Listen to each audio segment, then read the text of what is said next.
Si tu nous écoutes, c'est que tu veux devenir entrepreneur de ta vie et la vivre selon tes termes.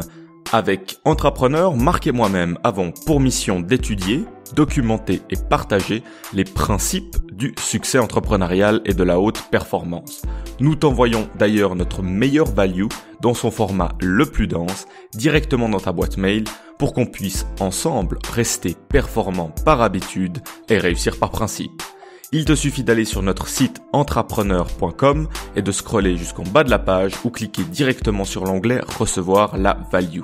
Et avant de passer à la value du jour, n'oublie pas que tout peut être appris, entrepris et accompli. Bonne écoute. Aujourd'hui, je ne me retrouve pas avec Marc car, comme vous le savez, en période d'examen, on a tendance à se séparer pour être les plus productifs et efficients possibles. On se retrouvera cependant très prochainement pour le gros débriefing du 100e épisode, parler de nos perspectives d'avenir et des projets futurs.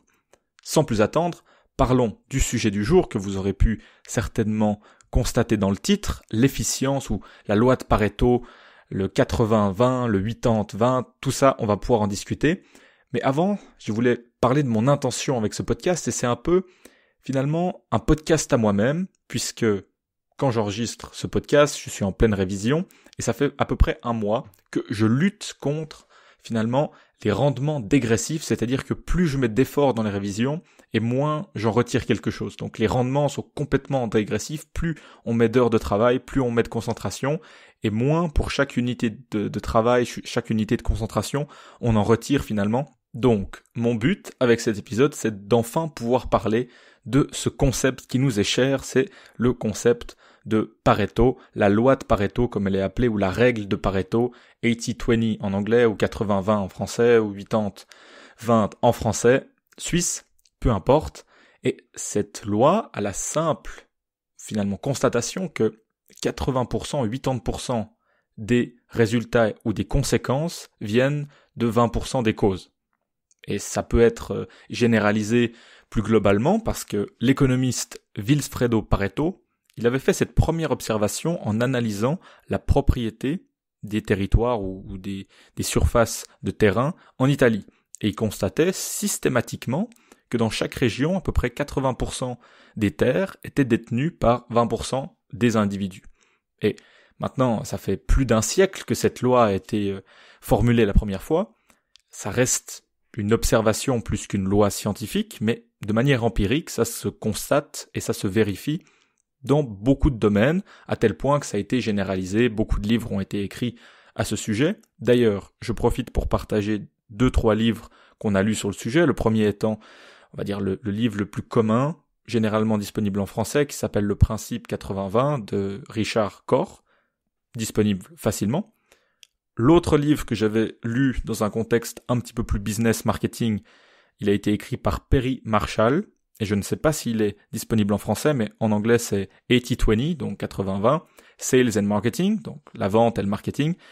Et cet auteur parle de plusieurs manières d'analyser son business ou d'analyser ce qu'on fait au niveau du business et vraiment pouvoir déceler ce qui vaut la peine d'être fait, ce qui vaut la peine d'être implémenté davantage ou systématisé et vraiment essayer de capitaliser sur ces 80% des activités ou des tâches ou finalement des routines qui génèrent 80% des résultats ou des conséquences. Voilà, les 2 livres que je recommanderais pour s'introduire au sujet, bien que si on veut être vraiment efficient, on peut aller sur YouTube, on peut aller sur Google et juste s'instruire sur le principe en lui-même, peut-être en 2-3 minutes, une petite vidéo de résumé, ça peut suffire si on veut juste avoir l'idée. Et une lecture que j'ai faite plus récemment, en audiobook d'ailleurs, parce que cette lecture s'y prête bien, c'est le livre Essentialisme. Alors, je sais pas s'il a été traduit. En anglais, c'est Essentialism, The Disciplined Pursuit of Less. Donc, la poursuite disciplinée de moins, de Greg McKeown. Je crois que ça se prononce comme ça. Ce livre est relativement simple. C'est pour ça qu'en audiobook, il passe bien. Et il nous rappelle vraiment les fondamentaux. Il va chercher dans plusieurs sources de littérature. Il nous rappelle vraiment, finalement, à être à la recherche de l'essentiel. Vraiment, qu'est-ce qui compte? La brique la plus simple et essentielle qu'on puisse poser pour tel ou tel projet et pas finalement partir dans n'importe quel sens à être distrait. C'est quelque chose qui à notre avis, a beaucoup de valeur en 2020 parce que il y a plein de distractions, il y a plein de choses qui vont nous faire dévier de ce qui est réellement essentiel. Et si on en croit cette règle ou cette loi de Pareto, on ferait mieux de faire peut-être moins, mais mieux, et progresser plus loin avec moins de choses à investir. Donc, sans plus attendre, l'astuce évidente qui ressort de ces lectures et de ces concepts, c'est simplement de se poser et de réfléchir ce qui pourrait bien être nos 20% à l'heure actuelle. Par exemple, pour mes examens, il y a pas mal de tâches ou pas mal de routines que je peux faire qui seraient vraisemblablement mes 20% d'efforts qui généreraient 80% des résultats à mon examen. Mais, qu'est-ce qui découle de cette évidence-là ? Il en découle aussi qu'on ne peut pas s'arrêter à 20% d'efforts dans tous les domaines. Et les examens en sont un magnifique exemple. C'est clair qu'il faut savoir reconnaître dans quel domaine on est obligé d'investir les 80% restants. Et avec Marc, c'est quelque chose qu'on est un peu obligé de faire. Je pense que Marc gère mieux l'efficience que moi, mais peu importe. On est obligé d'investir ces 80% beaucoup moins rentables pour essayer de se rapprocher quand même du 100% de maîtrise et essayer d'optimiser nos chances dans un système qui nous donne des notes de manière relative à la performance des autres, donc c'est toujours compétitif. Et si on s'arrête aux 20%, on a beaucoup de chances que la personne qui s'est arrêtée à 21% peut-être nous dépasse, etc., etc. Donc, l'astuce, elle est évidente. Essayer de reconnaître les 20% qui pourraient nous faire progresser à 80%. Ça vaut même pas la peine de faire un podcast là-dessus, tellement c'est l'astuce évidente. Mais peut-être à contrario aussi savoir reconnaître dans ces domaines-là, les domaines dans lesquels on ne pourra pas. Il faudra se dire, voilà, ça c'est mon ou mes quelques domaines dans lesquels j'investis la plupart de mes ressources. C'est ma profession, c'est mon sujet d'étude, c'est mon business principal, peu importe. On ne pourra pas devenir suffisamment efficient, en tout cas pas a priori. Quand on s'initie à ce domaine, on ne pourra juste pas s'arrêter à ça. Par contre, maintenant, on va vraiment se poser la question comment on peut utiliser ce principe-là, le principe de Pareto, pour nos démarches, on va dire, secondaires, nos projets secondaires, notre auto-éducation, notre développement personnel. Et c'est pour ça que j'ai décidé d'articuler le reste de ce podcast autour des deux grandes questions qui nous stimulent pas mal chez Entrepreneur, l'apprentissage et l'entrepreneuriat. Et comme ça, on va essayer de sortir un petit peu de l'astuce évidente, sinon ce podcast n'a pas lieu d'être, mais tout en restant relativement efficient. Je vais essayer de ne pas être trop long. On va donc commencer par le sujet qui me paraît intuitif de mettre en premier, c'est-à-dire l'apprentissage, et on parlera de l'entrepreneuriat tout à l'heure. Donc, ce qui est magnifique avec l'auto-éducation, avec cette forme d'apprentissage bien plus libre et puis autodirigé, assez différent de ce qu'on est en train de faire actuellement pour les examens, c'est qu'on peut vraiment rendre notre courbe d'apprentissage la plus raide possible, si on aime ça, évidemment, et on va pouvoir prendre la liberté d'aller directement à la compréhension, prendre ces petits raccourcis qui nous feront comprendre plutôt que simplement apprendre ou mémoriser ou juste savoir. On se rappelle de la distinction que Fitness Smith, Théo, nous avait faite entre juste savoir, information, et comprendre, vraiment développement de l'expertise. Et lui, il le disait dans son domaine, qu'il ne passait absolument aucun temps à juste avoir de l'information pour savoir. Ça ne l'intéressait pas. Lui, il voulait juste comprendre. Une fois que la compréhension était en place, il pouvait avancer soit à la prochaine étape, aller vers quelque chose de plus complexe, ou directement utiliser ce qu'il avait compris, plutôt que juste savoir. Voilà. Donc, je vous ai prévu une petite liste des astuces qu'on pourrait appeler 20%, des efforts justement pour obtenir près de 80% ou 80% des résultats. C'est ce que j'utilise notamment sur des aspects complémentaires à ce que je connais déjà. Donc, c'est peut-être un petit peu faussé. Je suis pas totalement perdu dans ces domaines, mais voilà ce que j'utilise. En général, je commence par le vocabulaire. Alors, ça paraît très académique, très école primaire, tout ça. Mais ce que j'ai remarqué, en tout cas, c'est comme ça que je fonctionne. Quand je comprends et que surtout je sais reconnaître le vocabulaire d'un domaine, ce que je fais notamment en anglais plus tôt, mais en français ça fonctionne la même chose, eh bien, la connaissance peut se former avec beaucoup plus d'aisance parce qu'on peut vraiment connecter les blocs les uns aux autres. Je pense qu'il y a même toute une littérature sur la science de l'apprentissage, j'avais pas approfondi ça, mais c'est là-dessus qu'on peut vraiment former de la connaissance, c'est quand on sait nommer et surtout faire des distinctions. Parce que, je sais pas si vous avez remarqué, mais un expert dans un domaine, il est souvent en train d'utiliser des mots très proches, mais quand même différents, pour dire quelque chose de très proche, mais quand même différente. Et ça, c'est quelque chose qui m'a toujours vraiment inspiré, c'est vraiment d'arriver à ce niveau où on peut vraiment choisir un mot plutôt qu'un autre, parce que derrière, on a la compréhension et on a la nuance qui nous permet de le faire.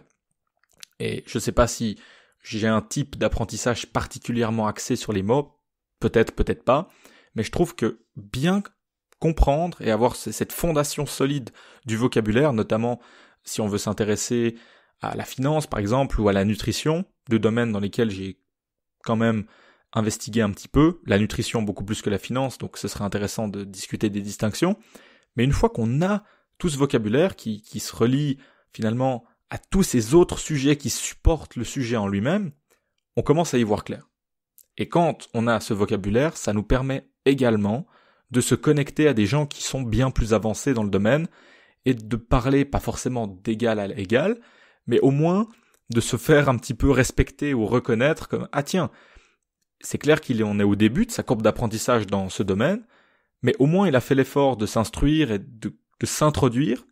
Maintenant, je vais pouvoir avoir une conversation utile, instructive et stimulante avec cette personne, plutôt que se dire « Ah ouais, ben je pourrais pas utiliser ce mot, ah bah tiens, je suis bloqué là parce que s'il connaît pas ce concept ou s'il a pas vu les 3 ou 4 définitions, je peux pas lui apprendre quelque chose. » Enfin, on voit tout de suite que on pourrait être bloqué. Et c'est un petit peu finalement comment on pourrait parler d'argent en banquier. Je me rappellerai toujours quand je faisais du coaching en nutrition, j'avais un pote qui était devenu un client et il était très très axé finance. Et chaque fois que je voulais lui expliquer quelque chose sur la nutrition, eh bien, je reformulais la chose avec un concept qui lui était forcément intuitif. Typiquement, quand je lui parlais de la balance calorique, c'est-à-dire la quantité de calories qu'on allait ingurgiter par rapport à ce qu'on allait en dépenser, je lui expliquais toujours cette histoire du compte en banque. Et je lui disais, mais attends, si tu poses toujours plus d'argent à la banque que ce que tu en dépenses, tu vas devenir plus riche. Et donc, ça, c'est un peu moins bien en nutrition, comme vous l'aurez compris. Bref, parler argent au banquier, ça, c'est quelque chose qui est notamment très puissant dans le contexte d'interview ou même de simples discussions où on va rencontrer quelqu'un pour avoir un échange productif, constructif et surtout en apprendre. Le deuxième point, et là vous allez comprendre pourquoi j'insistais sur ce premier point de vocabulaire, on va vouloir aller chercher des curateurs ou des sources ou des créateurs de contenu, ou les trois en même temps, peu importe, qui soient un petit peu obscurs, dans le sens pas dans les sphères communément admises, pas dans ce qui est extrêmement visible, pas dans ce qui est grand public. Pour plusieurs raisons. La première, c'est que si on veut vraiment apprendre vite, on peut pas avoir une source qui s'adresse à tout le monde, parce que la personne qui créerait du contenu grand public part du principe que la plupart des gens va pas faire l'effort de s'instruire comme nous on a prévu de le faire, donc la densité sera moindre, ce sera certainement moins intéressant, et on risque même de rater des petites pépites d'or, parce que si ça doit être amené au grand public, ça doit être un petit peu freiné, on va dire, dans l'intensité des propos, etc. Donc moi, je veux faire exactement l'inverse, essayer de trouver la personne qui soit la plus extrême. Alors, c'est pas le but non plus de complètement déséquilibrer notre apprentissage et puis d'aller dans l'extrême, mais de trouver au moins des gens qui ont une opinion extrêmement formée, une expertise pointue, qui serait justement pas du tout adéquate pour du grand public. Et vu que nous, on a fait l'effort de construire le vocabulaire, de se renseigner plus que la moyenne, etc., on va peut-être pas tout comprendre, mais au moins ça va aller vite. Parce que c'est comme si on était encore à l'école, et puis on va comme ça, dans une classe de master d'un domaine qu'on connaît pas, et qu'on chope 2-3 mots au vol, et on apprend le plus vite possible. Donc voilà ce que j'essaie de faire. Et ça nous permettra aussi de trouver des sources relativement rares, c'est ce que j'essaie de faire, et comme ça, on aura une source d'information peu disponible, et on pourra faire des liens qui ont probablement jamais été faits, ou plus rarement, etc. Et d'un point de vue stratégique, comme on parlera tout à l'heure sur l'entrepreneuriat, ça nous intéresse. Voilà, donc là, on a le vocabulaire, on a les sources obscures, entre guillemets. Troisième étape, c'est de mettre en place une stratégie pour remplir tout le temps vide. Alors je sais que Marc a pas tout à fait la même approche que moi, mais je partage la mienne. si je suis en train de conduire, si je suis en train de faire de la marche, si je suis en train de faire la vaisselle, peu importe, ce genre d'activité un petit peu, on va dire, sans cerveau, eh bien, j'essaye de remplir ce temps-là avec un espèce de petit bain de contenu, un petit bain d'apprentissage. Comme ça, je vais prendre un des créateurs de contenu ou une des sources un peu obscures que j'ai trouvées au préalable, et je vais me faire une petite immersion, peut-être même en 1.5 fois, pour que ça aille plus vite, pour que ce soit plus dense, et je vais juste, comme ça, me baigner dans la matière. Je sais que pour certains, ça peut être peut-être trop, dans le sens qu'on n'a pas le temps de réfléchir ou de digérer, je sais pas. Pour moi, ça fonctionne vraiment bien, ça m'occupe l'esprit, et ça me fait connecter des points que j'aurais pas forcément connectés autrement. Je crois que ça s'appelle l'apprentissage kinesthétique ou quelque chose comme ça quand on est en mouvement et qu'on utilise plusieurs sens quand on apprend. Enfin bref, on n'est pas là pour parler de ça, mais voilà comment rentabiliser du temps finalement et investir 20% de temps qui aurait été perdu autrement et qu'on pourrait investir dans de l'apprentissage le plus dense possible. Le 4e point, c'est le point ultime, mais qui est un petit peu moins 20% dans le sens que ça demande plus de ressources. Ce serait d'avoir un projet ou au moins un mini-projet sur cet aspect ou ce nouvel apprentissage qu'on est en train de développer, ou si c'est pas tout à fait possible ou si ça demanderait trop d'investissement pour rester dans le 20%, on peut essayer d'incorporer un aspect de notre projet actuel ou d'un de nos projets actuels et d'y introduire cette nouvelle matière. Et finalement, le 5e point qui est tout aussi ultime et qui se combine bien avec le 4e d'avoir un projet, c'est d'avoir un partenaire.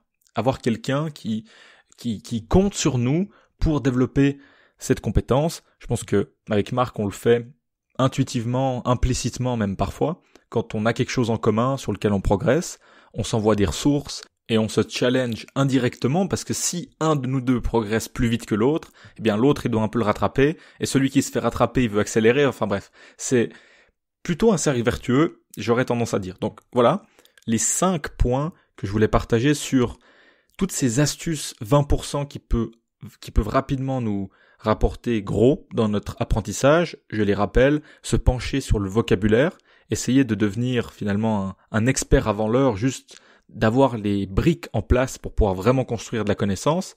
Ensuite, trouver ces sources obscures, ces curateurs ou ces créateurs de contenu complètement, on va dire, intenses et extrêmes, entre guillemets. 3e point, essayer de remplir nos journées ou nos trous, ou à la place d'avoir une distraction X, on peut peut-être mettre un livre audio, on peut peut-être mettre une vidéo, on peut peut-être mettre un podcast d'entrepreneur. Qui sait? Et les 2 derniers points demandent un peu plus d'investissement, mais pour aller plus loin, ça vaut clairement la peine. Introduire un aspect ou même un projet sur ce nouvel apprentissage, et ensuite avoir un partenaire ou avoir une communauté, avoir un groupe. Ça peut être fait très facilement avec les réseaux sociaux, pour ne pas se distraire avec les réseaux sociaux, mais plutôt s'encourager et se challenger parmi. Maintenant, on va prendre cette réflexion du 20% pour les 80% de résultats, et on va se dire, mais cet apprentissage, est-ce qu'il nous serait pas utile en entrepreneuriat finalement?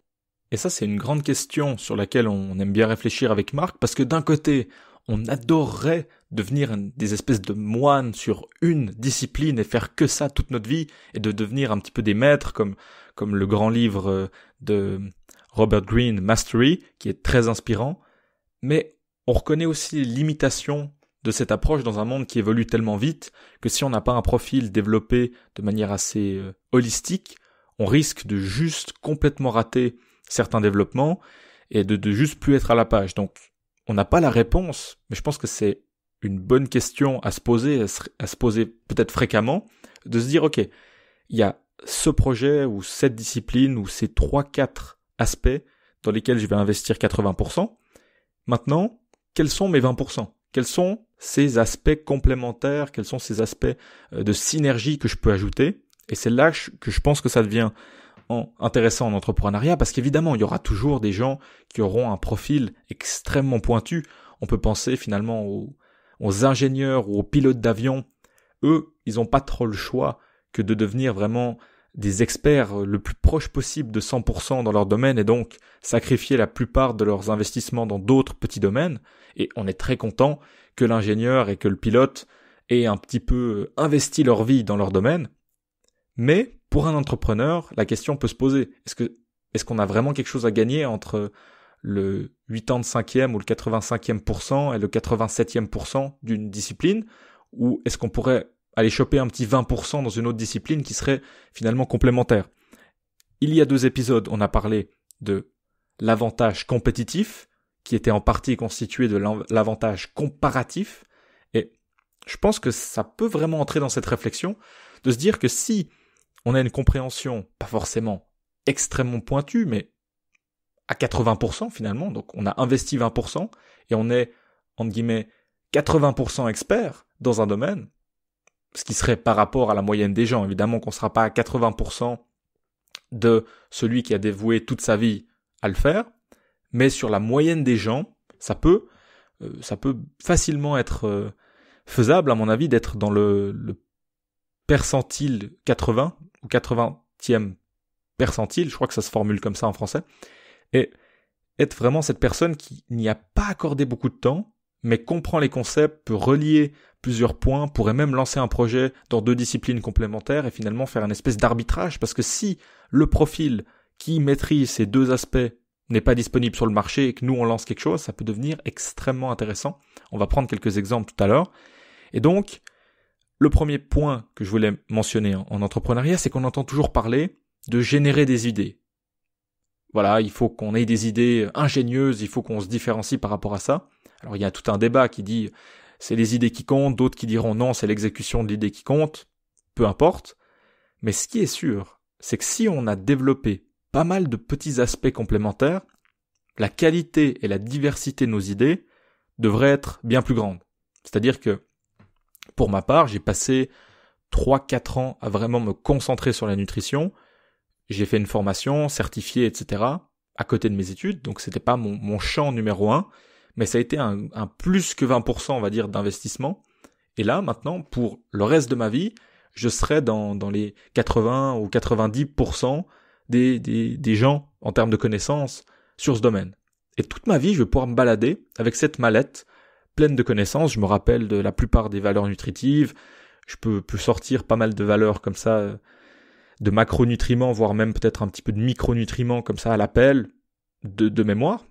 C'est pas très utile, mais le jour où je vois une opportunité dans un domaine que je maîtrise bien, admettons le marketing digital ou la création de contenu, et que je trouve cette intersection magnifique entre la nutrition et la création de contenu, peut-être que dans les années 2000, ça aurait été de faire un blog de nutrition. Enfin, si on revient à l'épisode sur l'avantage compétitif, ça serait absolument pas dans le tir, ça, malheureusement. Mais c'est pour donner un exemple. Si j'ai ces 2 petites expertises, j'attends qu'elles s'intersectent, ça peut devenir très intéressant.